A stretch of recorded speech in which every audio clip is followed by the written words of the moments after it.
अभिनेता स्वप्नील जोशीच्या घरीही बाप्पा विराजमान झाले आहेत। स्वप्नीलने गिरगावातील त्याच्या आठवणी सांगितल्या आहेत। मोदक खाण्यात आपण जास्त उत्साही असतो असं त्याने म्हटलंय।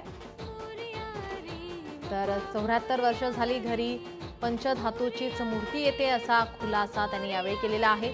अभिनेता स्वप्नील जोशी सोबत संवाद साधलेला आहे आमच्या प्रतिनिधी तेजल चौकेकर खोत यांनी।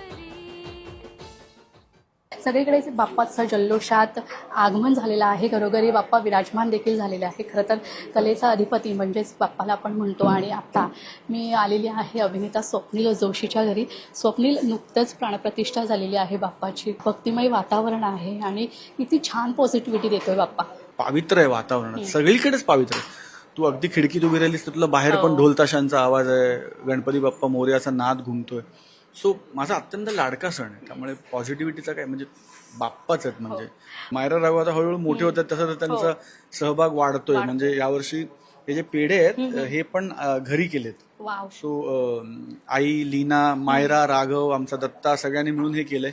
सो इंटरेस्टिंग, म्हणजे खूप डेकोरेशन काय पासून ते सजावट वगैरे आपण फार बदलत नाही, दरवर्षी तीच असते। आता तरी वाटतं की दोन्ही मुलं फार उत्साहाने त्यात सहभागी होतात। आणि तू आज बघितलंस तर मायरा पर्कल पोरका घालून, परकर पोलका वगैरे घालून ती एकदम मिरवती, असे एकदम चंद्रकोर वगैरे लावून ती तिला आवडत आहे। ह्याच्यापेक्षा काय पाहिजे। लोकशाहीच्या सगळ्या रसिक प्रेक्षकांना गणेशोत्सवाच्या हार्दिक हार्दिक शुभेच्छा। गणपती बाप्पा मोरया। लोकशाही मराठी ऐका, पहा, जागरूक रहा।